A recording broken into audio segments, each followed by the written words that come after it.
Oh, guys, my bad. Sorry I'm late. Where's Brian? Brian is out today, Rocky, because he's not feeling well. So it's just you and me. I hope he feels better, but also Brian's out. Send loot. Please. Send us those Nekopada cuties. Oh, God. Okay.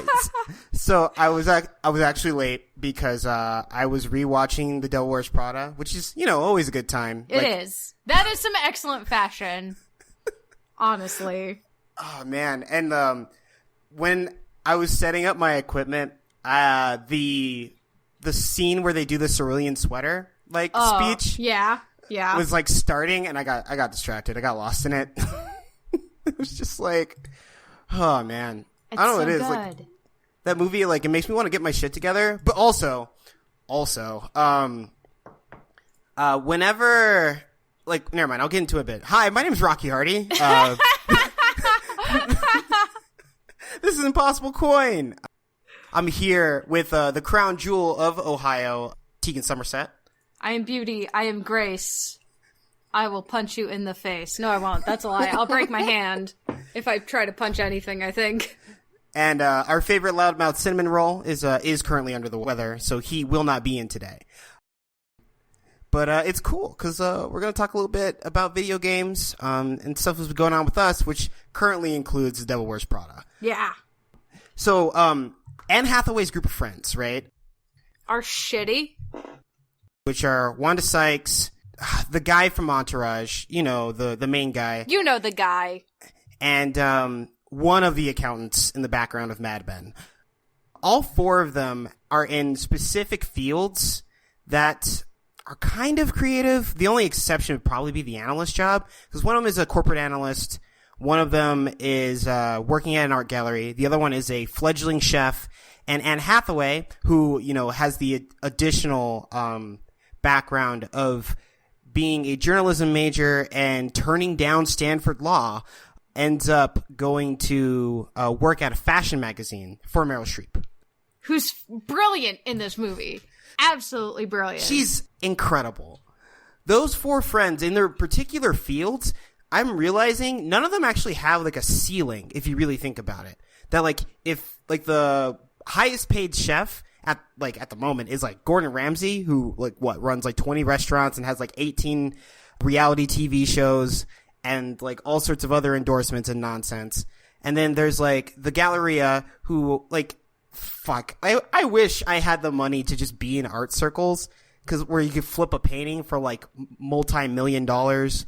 And then there's the corporate research analyst, which analysts end up making pretty good money after a while, and then they can, end up being CFOs or other forms of executives. And the thing is that Anne Hathaway gets shit from her friends because she gets really into her work, and things are really happening for her, and that could happen to literally any of those other friends, and all of them are just super shitty about it. They are. And I'm just come on, guys. What do you mean? If fucking, Mario Batali walked into this jackass's restaurant and says, hey, kid, I want you to come sous chef for me, and then now his, schedule's crazy busy because he's flying around Mario Batali, There's no way he'd say, there's no way. And you know that Anne Hathaway would be, super supportive of it. Right. She'd be all up in it. And I'm just God, what a dick. Her boyfriend's a dick. Her friends are assholes. She gives them all these super nice, designer, accessories. And they're all ooh. And then they're haha, we're going to take your cell phone away from you while your boss is calling. What the fuck? Yeah. Don't be so shitty. If one of your friends has, a really high-stress job, please don't be shitty to them. Yeah, look out for them, man. Jeez. Only be shitty to your friends who have really low-stress jobs. I do right now. I have the lowest of stress jobs. Oh, man. The non-job. The non-job. How is that relaxation seminar going for you, Teagues? It's been one day and I'm already failing. Oh, God. Where are they starting you guys out? Yoga? Breathing exercises? Today, it started off with picking up extra shifts at job number 2. Oh, shit. Feeling bad about asking my mom if she would come with me to buy new tennis shoes sometime this week because mine got full of mud. Oh, no. And it's okay. It's Ohio, and it's spring, and it's raining, and I walked her dog, and I got mud in my shoes. And she was like, oh, no, I'll buy you new shoes to make up for it. And I'm like, Mom, you don't have to do that. I'm an adult, and I have money. And she goes, Tegan, I am your mother. I am allowed to buy you shoes. Yeah, my mom has had that conversation with me before. It got a little contentious. Yeah. It was kind of a thing. Well, like, my whole thing was like, I'm a strong independent adult. I shouldn't need you to do that. And she's just like, let me do that. I bought literally all of your sister's stuff for her new baby. Like, I've spent easily like $1,000 on all that stuff. Like, let me buy you a pair of tennis shoes. And I'm like, okay, thanks, Mom. Yeah. But, like, the cake at the office went over well. I tweeted about that. If you haven't seen it, I'm at, someone like me on Twitter. Although I did lock my account, because, haha, that's what you do when you're looking for a job, and then you unlock everything after they've already hired you, because then you're stuck. Dang. Maybe I'm missing out on job opportunities because my Twitter's unlocked. Probably not, actually. I try to keep, like, my Twitter stuff, like, more separate from, like, my professional life. Like, my Twitter is where I'm, like, gonna bitch about stuff online. Not on my Facebook. And a lot of people use Facebook for that instead. So, nah. But, like, everybody liked the cake at work, and then I left at, like, 2:30, and I didn't cry or anything, but everyone else got all sad and weepy, and so that's good. And I ended up with, like, a lot of references. Nice. I like, collected everybody's contact information. I was like, hey, if it's all right if I use you as a reference, I'd like to collect, like, whatever your most up-to-date contact information is, like, and I'll let you know. And they're like, and literally everybody was like, yes, give me that piece of paper, give me that notebook you have, give me that pen, let me write down my stuff for you, like. So that was nice. It's 'cause I'm good. It's 'cause I'm good. Just be the sunshine at work, and everyone will want to offer you everything to make life easier. Well, like that's all you gotta do. At my job, people, like, I occasionally help people with things, as people are wont to do, I guess. But people keep, like, wanting me to do things. Like, I know how stuff works. And, like, even if I might, you know, it's, like, it's a hassle. And I just want people to let me, like, sit in my corner and, like, do my work. But, like, people keep showing up. It's like, oh, you should just go ask Rocky. And I have, like, 4 people show up every day. And I'm like, who are you people? I've never met you before. Why do you know my name? And it's just, my whole thing is always, like, question. Like, people come over to my desk, see that my boss would be on the phone, and they'd lean on my cube and go, question. And I'd lean over and say, answer, potentially, probably will also double check. What's up? That's fun. But, like, I always made sure to, like, follow up with stuff and make sure that people were, like, if you obviously, like, weren't having a good day at the office, be that person who's like, hey, let's go take a walk and, like, get away from the desks for a while and just, like, chill out and whatever, you know? So, like, and I always, like, I decorated people's desks for their birthdays, and I brought in snacks, and I shared with everybody, and I was just, like, overall a little positive sunshine cube. And so, like, everyone was really sad that when they found out I got the boot. Dang, Tegan's like the real life Persona character right now. I'm like that cat. You know that cat who looks like there's like a picture of it, and it's a cute little cat, and it's like, I think it's a munchkin because it's got really short front paws.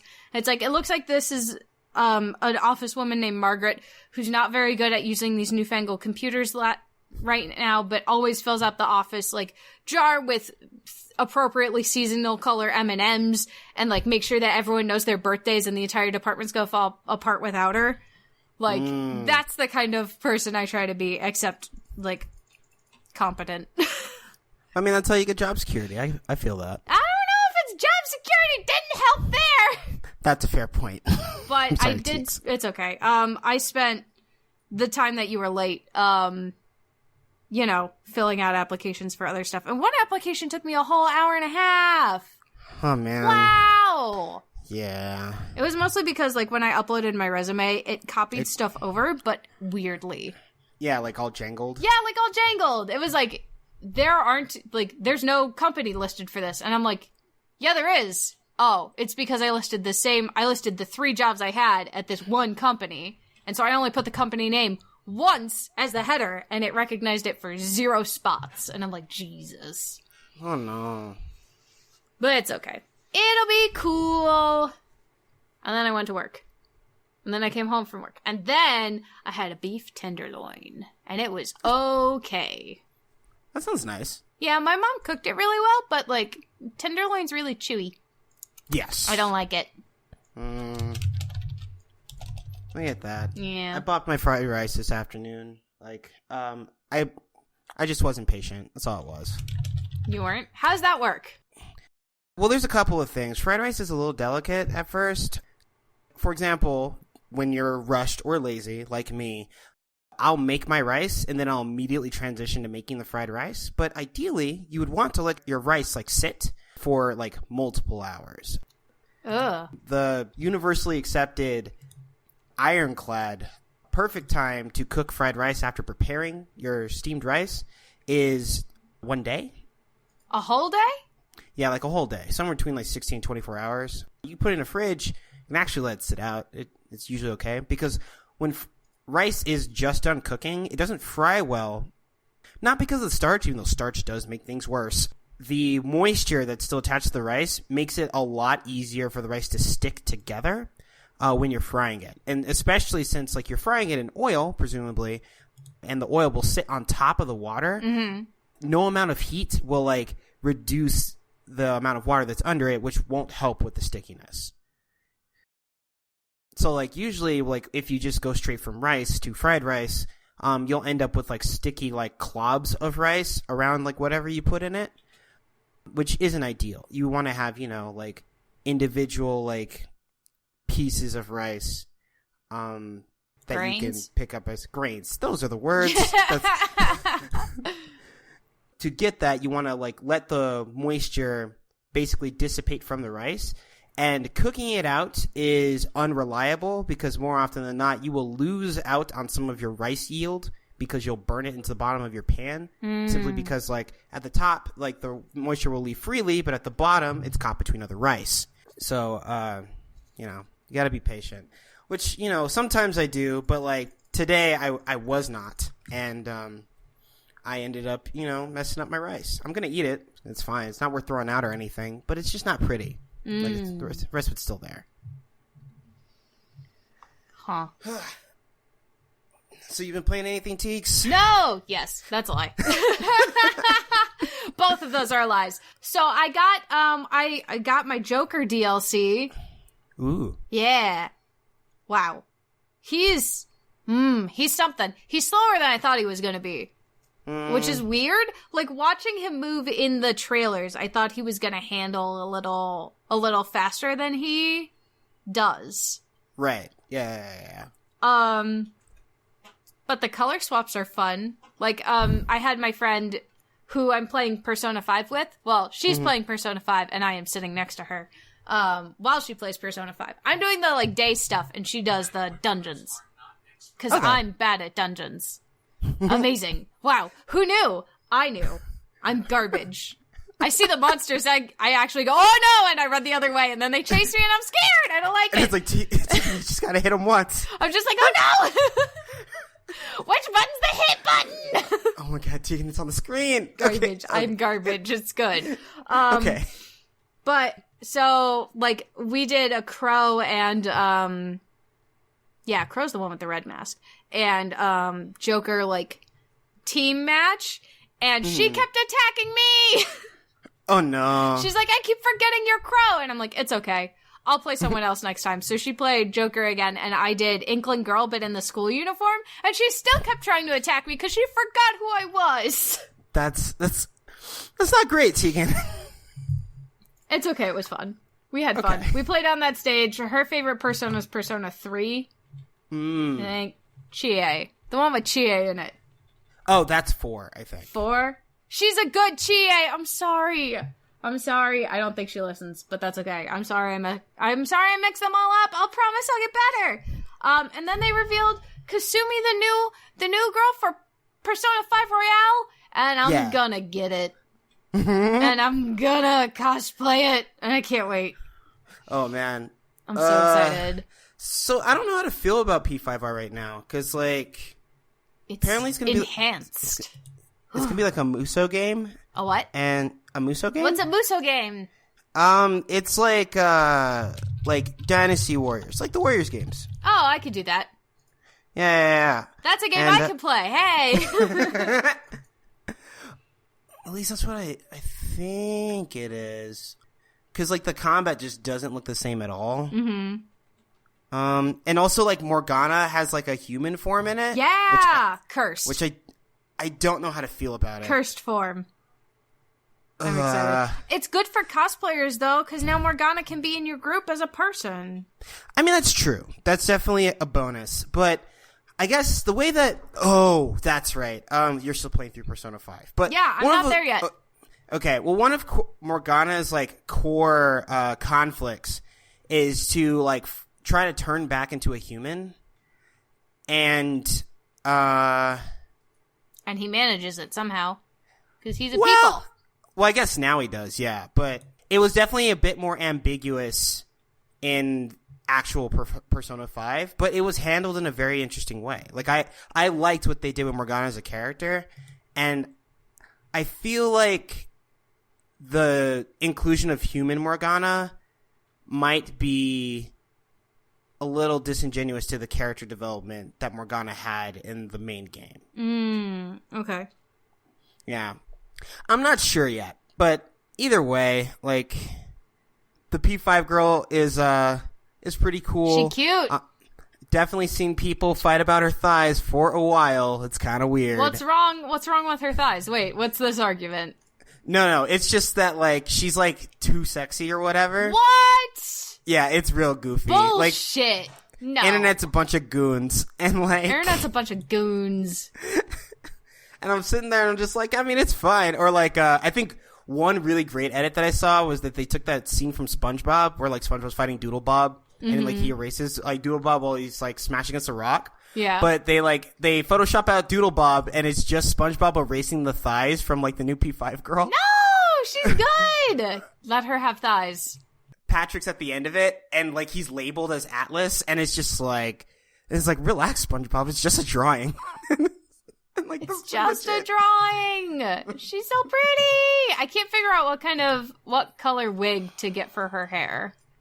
Oh, no, I thought she has, like, crimson hair. It's, like, crimson, but it's also, like, I don't know if I should go with, like, a crimson or a wine crimson. Oh. That's the problem. Because, like, that bow is definitely candy apple red. Yes. Like, that's, and so I got that bow. I got the right bow. It's just the rest of her hair that I'm not 100% sure of. But I'm gonna get that school uniform, and I'm gonna do it. I'm gonna be cute.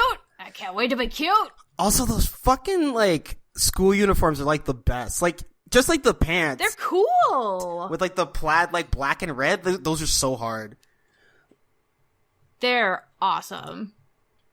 Yeah, that's coming. I'm excited. Whatever. Her shoes are cursed. These are cursed shoes. Where the fuck? What do you mean? What's wrong with their shoes? They're pointed toe. Okay. Number one, garbage. That's a garbage shoe already. Pointed toe. Fuck that. They're like stiletto heel, and then they've got this ballet band on them. And they're shiny, so they're probably patent leather. Like, what is that heel? How high is that heel? Fuck me. I'm never gonna find the exact shoe. I'm gonna find a shoe close to it, and then I'm gonna have to fucking super glue ribbon into it. Oh, also, garbage. in the Devil Wears Prada, like, early on, Anne Hathaway's, like, sitting down, and Stanley Tucci shows up, and he, like, brings her, like, shoes. Yeah. And, like, she's like, oh, like, no, he walks up and says, I guessed 8.5. And he hands her the shoes, and she's just like, oh, thanks, but I don't need these. And he doesn't want to take them back.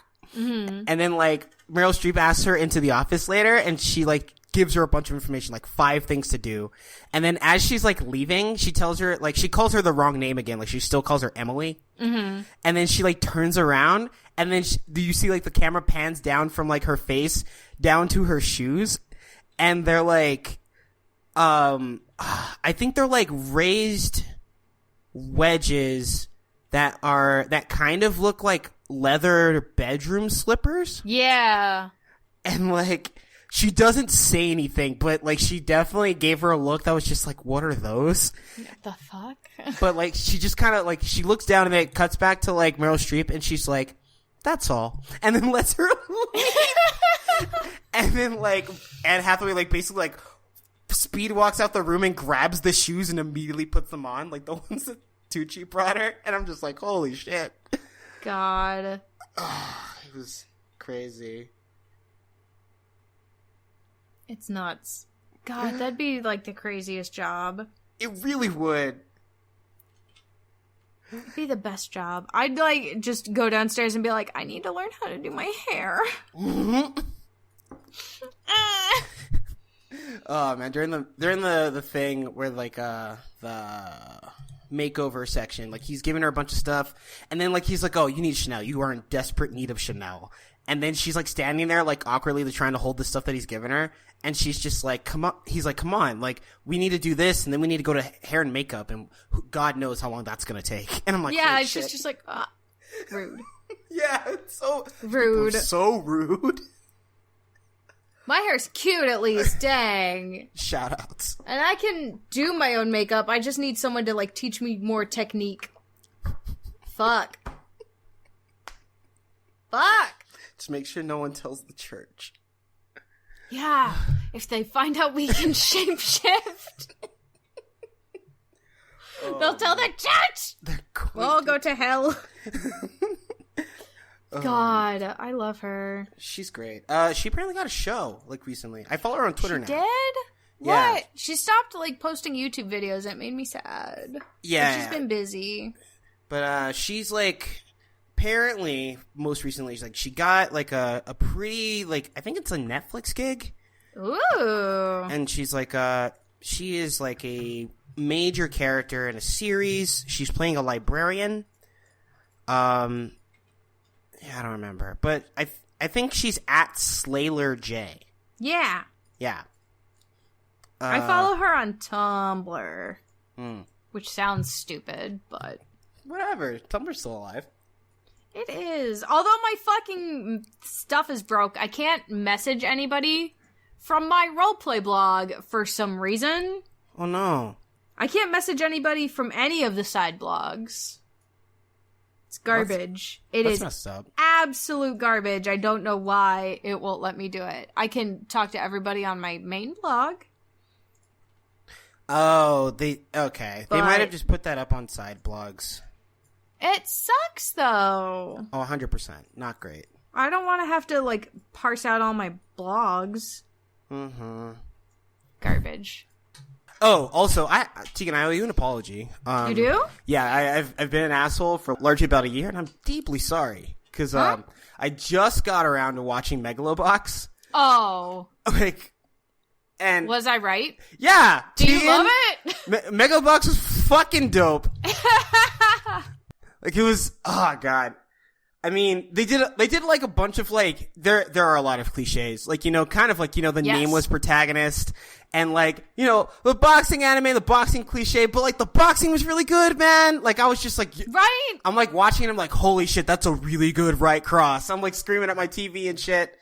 And like how Joe, Gearless Joe decides to actually just box these dudes with actual like fucking like mechanical strength improving fists and shit through the whole anime, man. And I'm just like, Joe's gotta go do this. And then Sachio is a really good character. And like, they had like cumbias playing in a couple of the episodes. I don't know if you know what cumbias are, but they're essentially like Mexican, form of Mexican dance music. Oh, okay. Yeah.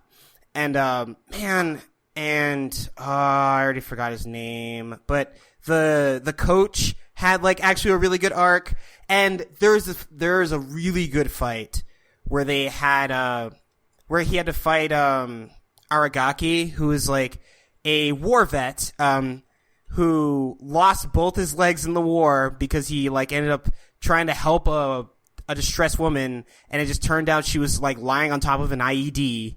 Oh no. And it blew his legs off, and then he comes back home, and like he used to train with like Joe's like current trainer and everything, but like Joe's current trainer had already like turned himself into like you know, an underground like shady boxer that fixes fights, or shady trainer that fixes fights. So like the gym that he used to train at is like not there, and like the guy who before he lost his legs was going to be one of the greats, and then later on he ends up in like basically like a disabled like gym, like a disabled boxing gym himself, and like they help him fit him with new legs and get him back into boxing, and he's still like pretty good, like he's like top 20 out of like the 250 some ranked boxers and shit. And like they handled his arc so well, like they captured like his PTSD.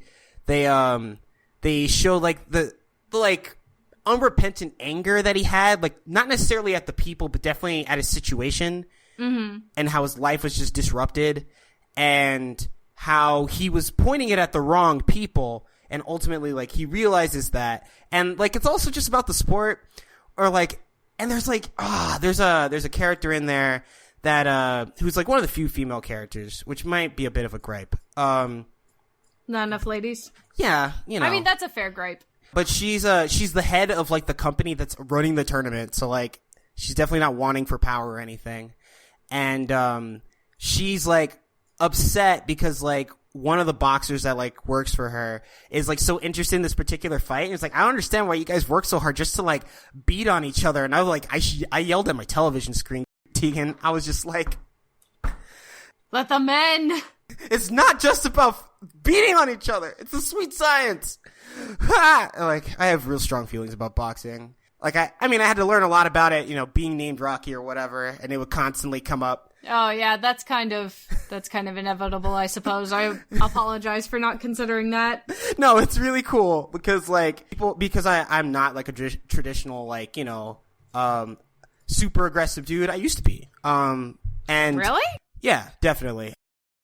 And I definitely used to be I used to box a little bit, but like people would always like, you know, bring up like Rocky Marciano to me, like it was just some huge thing that they realized that I might not have. Like me being a fully formed human being out in the world, I still have people's like, oh, Rocky, like you mean like Rocky Marciano, right? And I'm like, I'm aware of him. That's not why I'm named the way I am, but like, thanks, I guess. Like, it's a whole thing to the point where I've gotten a little judgmental about it. I'm working on that. But you know, thank you for recommending Megalobox. It was great. I'm really glad you enjoyed it. Yeah. Haha, I win. Now I just gotta pick a really good anime that Brian will like, and then I'll have won all of the awards. I still believe, like, it's definitely kind of like a Moby Dick situation at this point, but like, I'm still interested to see how it plays out. Yeah. Oh man. Finding the one anime that Brian hasn't seen that I'm like, oh yeah, you'd like this anime, will be like the ultimate triumph. Then I'll just retire into the ocean. You'll retire into the ocean. Just walk right into the sea. Yeah, basically. Oh, goodness. Just face down, right in there. Also, so Monster Hunter is doing its, like, seasonal event where they open up all the event quests. Basically, because, you know, All of them? Yeah. Every single one? Pretty much, yeah. That's what they do. Well, shit. They do it like every season. There's a Spring Fest, a Summer Fest, a Harvest Fest, or I think sometimes it's called Autumn Fest, depending on the region, and a Winter Fest. And so we're in Spring Fest right now, and I went back to take on the group version of the Witcher quest, where you fight like the Ancient Leshen. Okay. And Tegan, that shit is hard. Is it? Yeah, I mean, it doesn't help that like... Is it just hard because you're by yourself, or is it hard... because it's hard? It is borderline impossible if you play by yourself. And, like, that's not an exaggeration. Like, there's one other fight. I think I mentioned it before on the show called Extremeth, or Extreme Behemoth, where the behemoth from Final Fantasy XIV shows up and you gotta fight it. And, like, the extreme version isn't just, like, increased health or even just increased damage. It is definitely both of those things. It definitely has more aggressive patterns. It leaves less openings for attack, and it's much harder to like control specific specific mechanics. And Leshen is comparable to Extreme Behemoth, but unlike Extreme Behemoth, the Leshen summons like additional enemies or adds on the field, and there is an ability that it uses that specifically targets a person at random and holds them in place, and they need a second person to break them out. And while you're trapped in that thing, it's also doing like a damage over time ability on you. And if you haven't killed all the additional enemies, those are attacking you as well.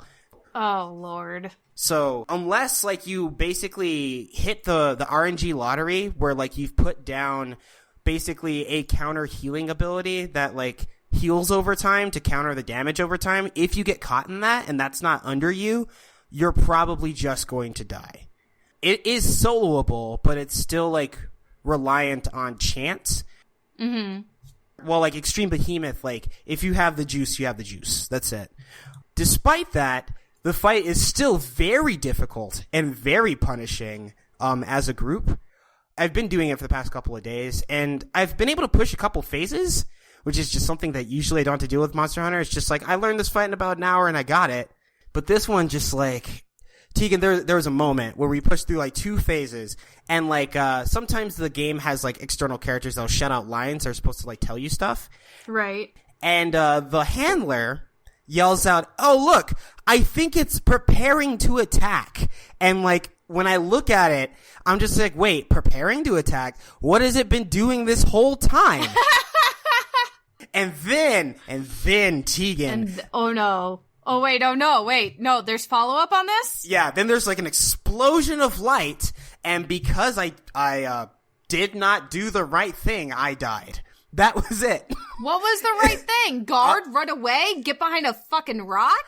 I'm still not sure. Oh no! I do know that you can interrupt that ability with a flashbang, which you can craft, and I had a couple of those. I just didn't know what was going on. But in absence of like flash bombs, I don't know what I'm supposed to do there.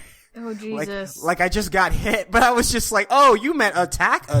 My you bad." meant a real attack. Shit. It was mortifying, but I still haven't cleared that one yet. But hopefully I'll get it clear this weekend.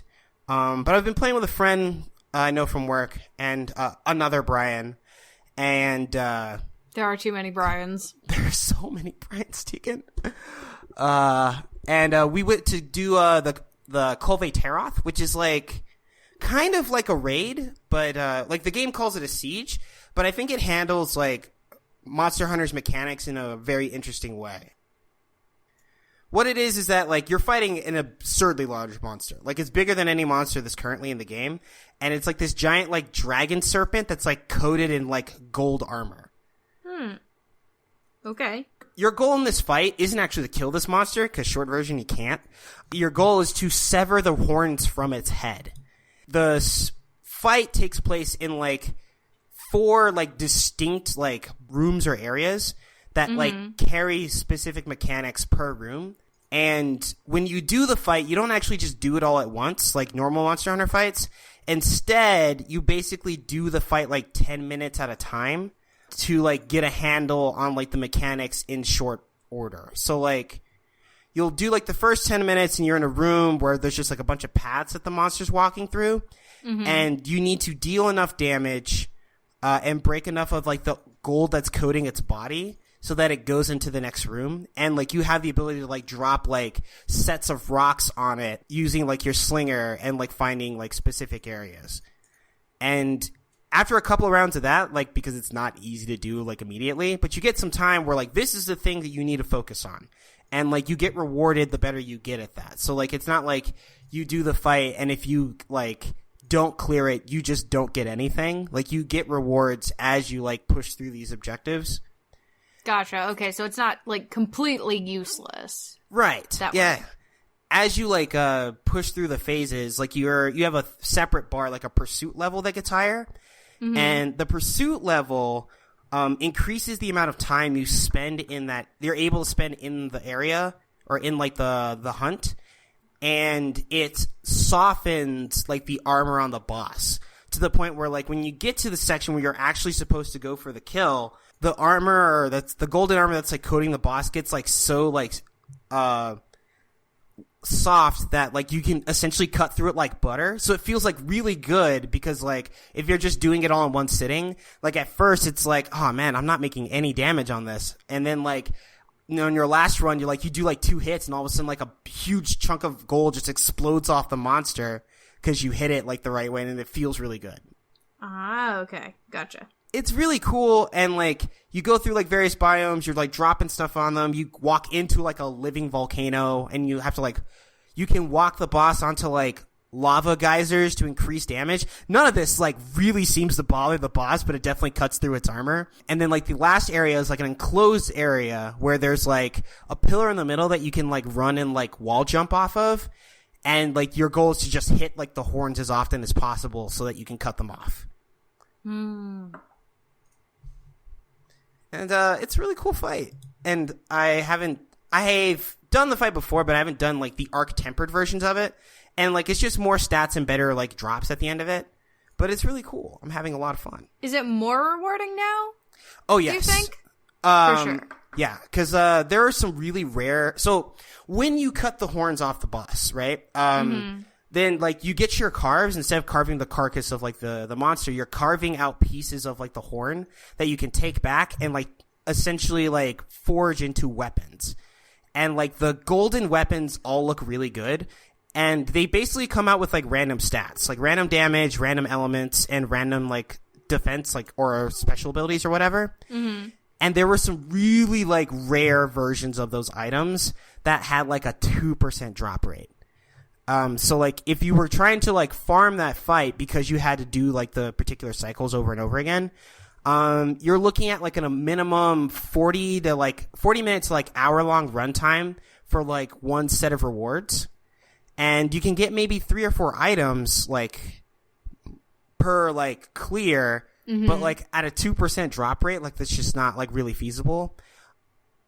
But on Arc Tempered, those numbers are turned up into like significant double digits, like 12 to like 15%. So it's definitely worth going after again.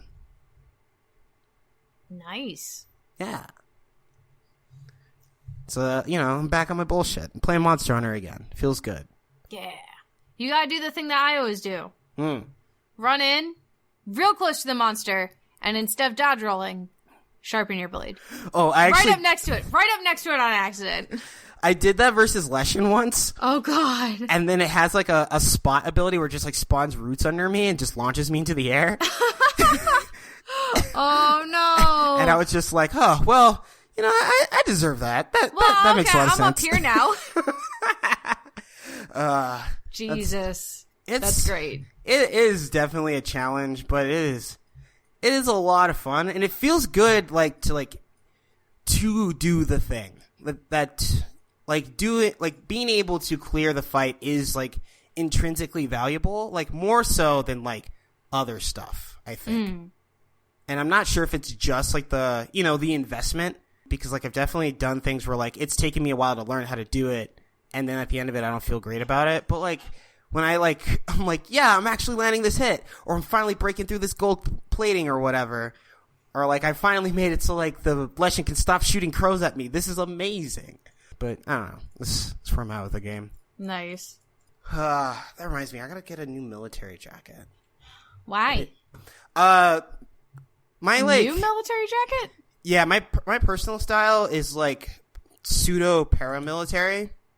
What does that mean? So like, you know how military jackets tend to have like the loops over the shoulders because that's where they like hang like the tassels and whatnot. And like the dress shirts also have like the button up like halfway down the bicep. Okay, yeah. Yeah, like Tegan and I live for those. That's my fucking jam.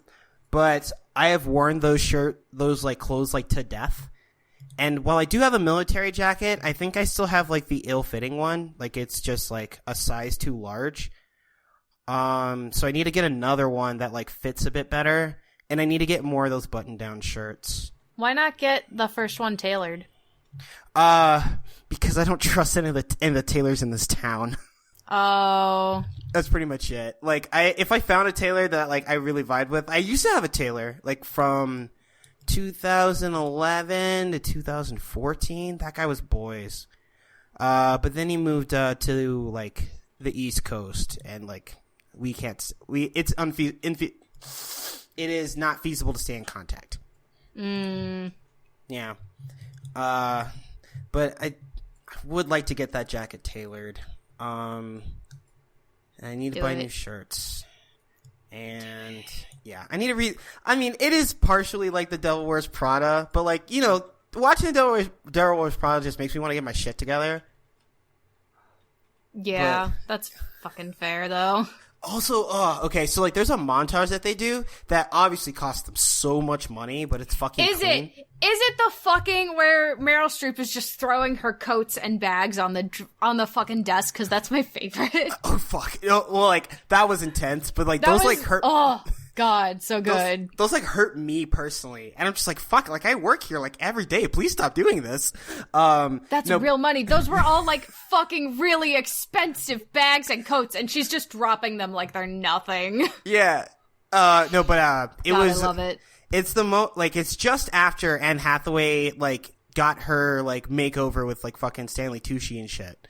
Mm-hmm. And she's like doing the various like walks to work, but every time like she walks behind some sort of barrier or like she's just like not immediately on screen, they cut to like another outfit that she's wearing on the same route, presumably on another day. Oh, yeah, I know what you're talking about. Yeah. So, like, she'll, like, walk past, like, the newsstand, and then she's just in a completely different outfit, and, like, they're all fresh as fuck. And I'm like... They are. Oh, God, you're right. And it's just, like, it's so, the cuts are so clean, and I'm just like, oh, man, this is amazing. It's not fair. Well, I mean, she works for a multi-billion-dollar company, and Meryl Streep made, like, the premiere... Oh, no, okay, sorry, but this was super mean that they did to her at the time.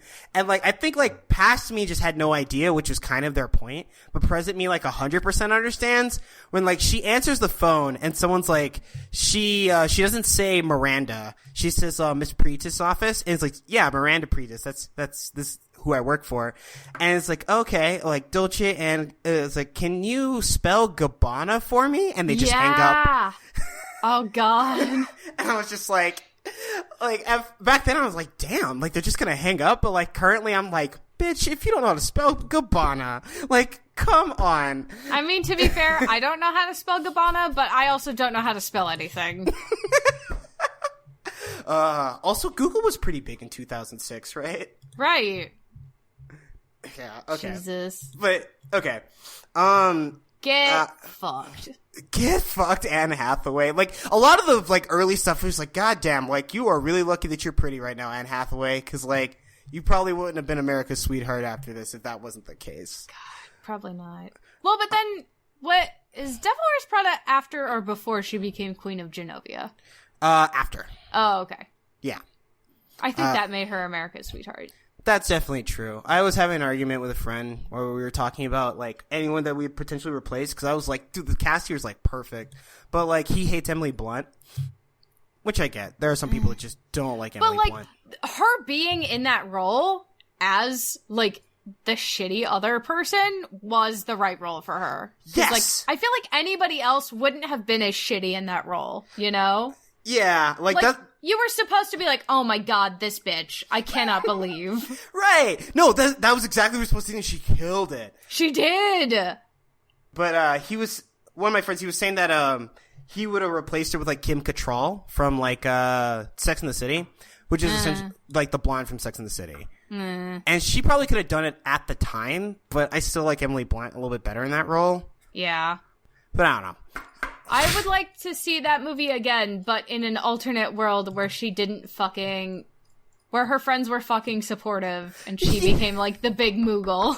Tegan, that's the script that we sell to Hollywood.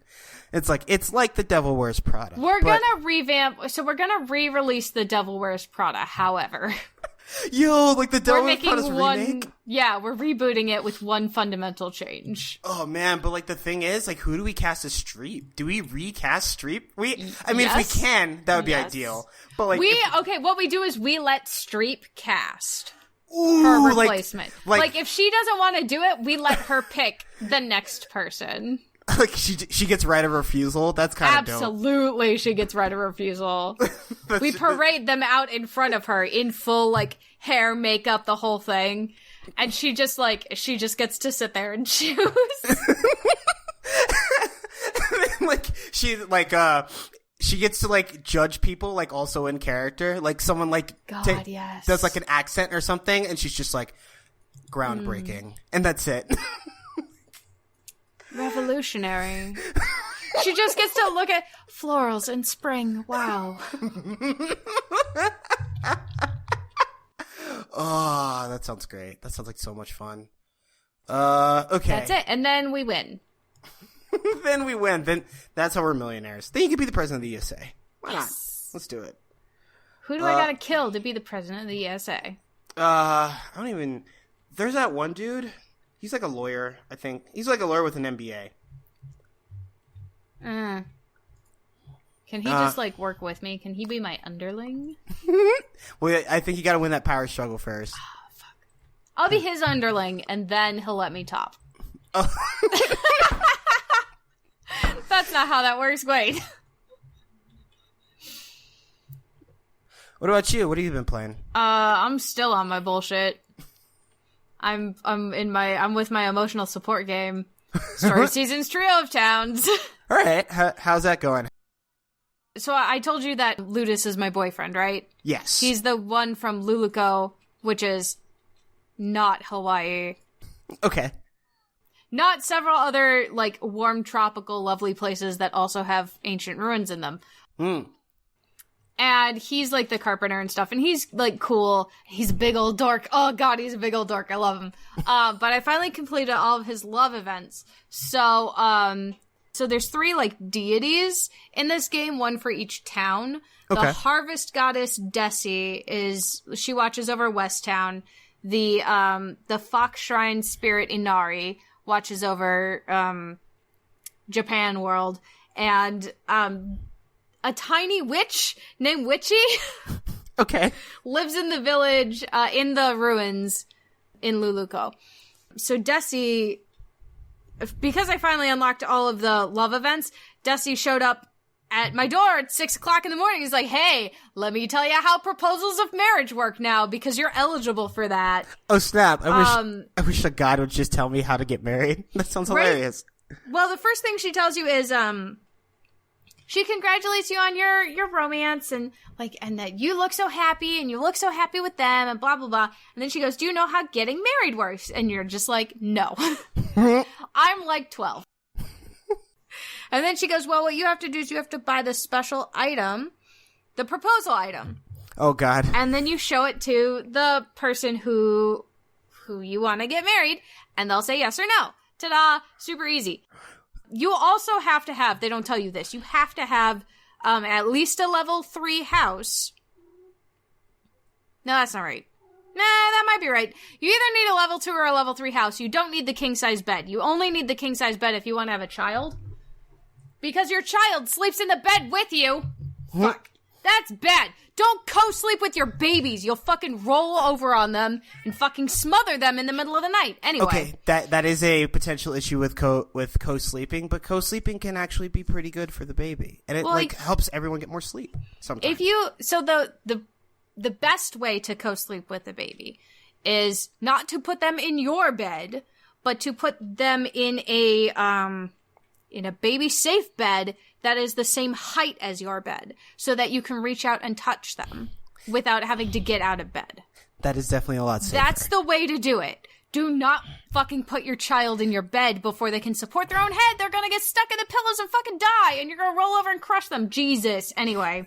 Oh, yeah, so God is a door-to-door jewelry saleswoman, and she's telling you need a bigger house. No, she doesn't tell you need a bigger house. You have to figure that out on your own. Okay. Because you need somewhere for your spouse to stay, you know? It's not like you're going to move into their house. You're the one making all the money. I did the math, and so far in year 2, I've earned over $2 million. My first year, I spent $1 million and change dollars, and I earned $1 million and change dollars, and so overall, I had a net profit of $17,000. Hey, sometimes you gotta spend money to make money. Right, and now I was at the beginning of winter, I did the math again, and this year I have a net profit of over $2 million, so fuck you guys. That's a lot of profit. I am rolling in it. Business is booming. You know what I need, though? I need to buy fucking 15 maple branches so I can upgrade my goddamn house. Ugh. I don't know where, I haven't looked up if I can buy maple branches or not. Because I want to do whatever. Because I need the maple branches apparently to upgrade my house. And I don't just need like the stone and like cloth and stuff. I need these random sticks that just show up periodically. You gotta find some kid. Fall only. Fuck that. Fall only. Fall only. Fuck that. But anyway. So, if you want to propose to someone in Westtown, you have to buy the Westtown item, and that's an engagement ring. If you want to propose to someone who lives in the Japanese world, you have to buy a painted comb. And for Luluco, they use the traditional blue feather, which is your regular Harvest Moon item. Yeah, I love the blue please. feather. Like, it changed my life. Yeah. It changed my mouth. Yeah, you gave it to Karen, right? Yeah, I did. I did give it to Karen. Oh, lovely. But anyway, so now that's for sale. So I just gotta buy it. Mm-hmm. And then I gotta, I don't know, show it, I guess? Or. You gotta propose. Or I can make them propose. And you just keep it on you? Yeah, you just hold it in your bag. Uh-huh. And eventually, like, after some arbitrary, I think it's like you need 20 affection points with your significant other. They'll say, hey, if they're not at work or whatever, they'll be like, hey, do you want to go someplace where we can talk? And then they'll ask you if you want to get married, and then you, like, pull the feather out of your bag, and you're like, ah? It's so dumb.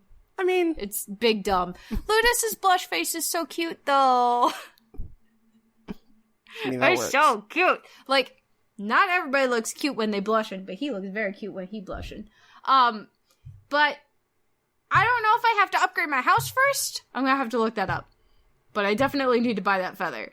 And then we're gonna be married, and it's gonna be fun. And then we'll have a chillin'. A tiny chillin'. I know you said married, but it sounded like you said Maui'd. Like you were going to Maui. Yeah, we're going to Maui. Because there's not Hawaii already. Yeah, it's not Hawaii already. I mean, come on, let's go. But yeah. I need also, for arbitrary reasons, I need 15 alpaca wool. So sure. I bought an alpaca.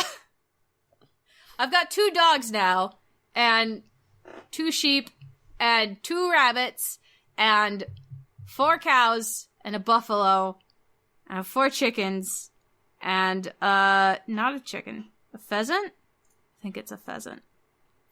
So, I mean, I'm totally aware that, like, rural communities may actually work like this, but I still think it's, like, wild. It's like, yeah, I needed some alpaca wool, so I just bought an alpaca.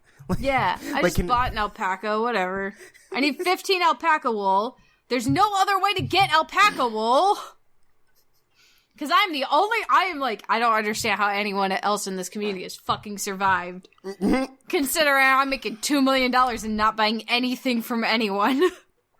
Well, like, I feel like, I think it's like the Ron Swanson approach. Like, I know you would probably prefer to just buy the alpaca wool, but like, it's more like they go up to whoever has the alpacas, like, hey, I need 15 alpaca wool. What do you mean that's how much it costs? No, never mind. Just give me the alpaca. I'll get my own wool. And then, like, now they're at your farm or whatever. Right? It's dumb. I'd rather just buy the wool. Can I just have the wool? So I can build, what am I trying to build? Oh, I don't know what I'm trying to build. That's right. I have to give it to the fucking archaeologist, along with a bunch of regular sheep wool, so they can recreate traditional outfits for reasons. Okay. God, what the fuck? What is going on with this town? And then the town will like me better. Hey, I have to build a winery so I can ship 100 wine products to Westtown so that Westtown will like me more. What the heck? Oh, man. I almost want to start, like, a boy game now. Uh-huh. Just so I can date one of the girls. I'd probably date Lisette. She's the cutest. I mean, that's a vibe. I'm with it. She's cute. Never actually ran Femme Harvest Moon. Really? Yeah, like never. Well, to be fair, the guys aren't usually that great. That's definitely true. But, like, okay, so this doesn't seem to be the same problem in Male Harvest Moon as Female Harvest Moon. In Male Harvest Moon, like, you get a range of ages, but they all feel like they're in an appropriate range for your character. Okay. You know? With Female Harvest Moon, you have, like, you still have a bunch of characters, but there's always one boy who just seems a little too young. Just, you are a child. You're definitely a child. Am I allowed to, like, romance a child? Well, probably in the farm world, like, eventually you just wouldn't care. It would just be like, oh, what was the name of that movie? Harold and Maude? No, that's way too big an age difference, but whatever. But yeah, the last one in, the first Story of Seasons game, no. Yep. Maybe. There was, like, a set of boys. They were brothers. There was, like, the older brother was a teacher, and then the younger brother was just, like, around. Like, he, like, caught bugs and frogs and shit, and he was a romanceable option. And I'm like, did you, like, you're actually a child. Like, you hang out with the other children characters in the village, and you're, like, maybe 2 years older than them. Like, and you're a romance option? Feels weird! True. Like, I swear to God, at most, this kid was, like, 13. That's felt dark. So wrong, and none of the girls were like that. Yeah. The girls were all, like, at most 3 years younger than what I felt like your character was, and I feel like that's still okay. I think it was just some goon phoning it in. Because, I mean, I feel like if they put, like, like a non-age appropriate girl in any of those games, not so many would have got it roasted till the cows come home, you know? Right. Well, I mean, sort of. In Trio of Towns, there's sort of a not age-appropriate girl. You can date Inari. Like, you can date and marry the fox god. Because they're always the opposite gender of you. Sure. And all of the fucking gods look like they're, like, 10, maybe. Maybe. I hate on a that. good day. I hate, like immortal lolis. I hate whoever came up with that. I really want to fight them. Well, the thing is, like, the lolis all, like, the gods in this world age. Like, Okay. they do age. And it's just like, I remember when we were all first created. And I'm like, what? What? I guess when, like, the towns are born, they're born. Dang. And so, like, because the towns are still young, they're not, like, cities or anything now, all the characters still look young. They're all, like, 900 years old. And they're like, eh. That kind of actually sounds like a pretty neat, like, D&D, like, seed, where, like, you end up like a newish town that's, Right. like, come about, like, recently, and, like, it has, like, a, like, very young, like, minor demigod associated with it, and, like, at level 1, like, you have to go do stuff for the god, and then, like, you're just tied to, like, the fate of this particular town or whatever. Oh, that'd be neat. That's also got, like, that one town in Breath of the Wild. That's got those vibes, too, where you're, like, creating the town. Oh, true. Dude, run that D&D campaign. Brian and I'll play it. Down. It's something like Kingmaker, but, like, on a much smaller scale, and, like, you start out with, like, a connection with a deity. Yeah. Sweet. I like that this. sounds so fun. I'm down. But yeah, so I'm gonna get proposed to by Ludus. And I'm gonna try really hard to swing it so that the wedding part's in summer. The wedding happens 10 days after you're proposed to. So I think I gotta make sure to not talk to Ludus until, like, the end of spring. Okay. Damn. There's too much stuff going on in spring. I can't have my wedding anniversary in spring too. Fuck. No, but, like, that sounds like real life, like, girl maneuvers. It's like, he can't propose to me around this time because then our anniversary will be during this time of year and there's always so much going on. There's too many activities. And I want to have time to celebrate my anniversary. Well, Damn it's like, it. I don't want to have my wedding in the middle of summer because everyone and their mother has their wedding in summer because it's the easiest way to guarantee nice weather. True. And time off. True. But, like, then you gotta take your vacation in the summer, and then all your friends have to take vacation in the summer, and then, like, every year you gotta take vacation in the summer around that time. That's such a pain in the butt. It's such a pain in the butt. Then, like, you know, I think the sweet spot, if you want to, like, make the most available, like, super chill, like, anniversary time, I would actually say somewhere around April. You know what? Make it that it lands, like, on Earth Day. Because, like, who's gonna call it on Earth Day? Nobody, except for you, because it's your anniversary. I think we're looking at fall, like, early fall. Mm-hmm. Because, like, that's just easier. I don't like hot weather. That's actually kind of a vibe. All the stuff will be dead, so my allergies won't be acting up. Like, well, like, also, like, because since fiscal year starts around then, like, they're definitely just people who are, like, starting to get serious about stuff. Oh yeah, and like, I'm looking like in where it's like into the school year. So like, if I have kids, I can take that day off and have the whole day to myself. And then hang out with my kids at night. So I still get, like, my date time. Assuming you do a date every year. I guess you don't have to do a date every year, but whatever. That is kind of high pressure. Especially, like, since it's supposed to, like, escalate, apparently. The gifting escalates, but I don't think I think after a while, just nobody cares anymore. Well, I mean, hopefully. But, like, I mean, it starts out, like, it's just, like, a cute thing. You start with a flower, and all of a sudden you're just skydiving, like, over Sri Lanka, and you don't know why anymore. Yup. Basically.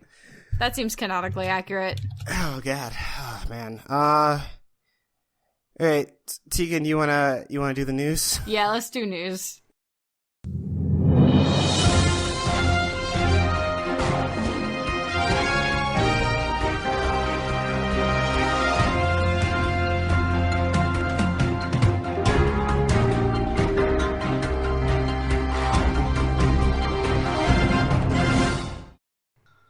Alrighty, so Rocky.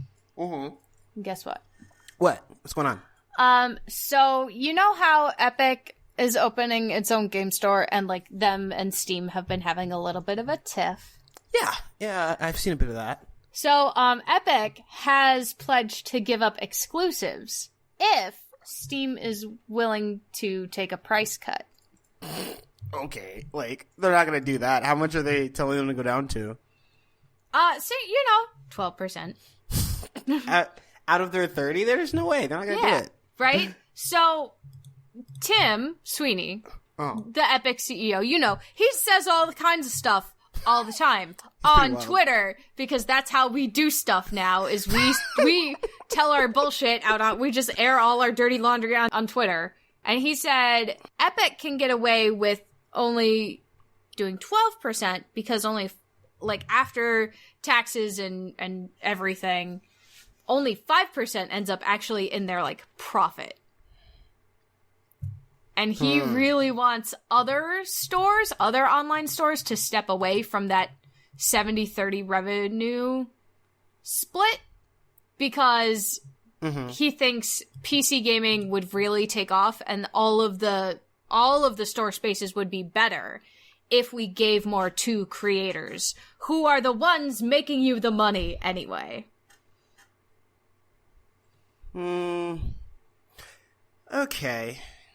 I mean, that sounds about right. I mean, it sounds good for us, but I don't know why Sweeney is pressing on Steam for that specifically. Like, why not just, like, continue rolling over Steam and making all the money? I think it's because he wants there to be, like, actual competition. He wants to fix it for everybody.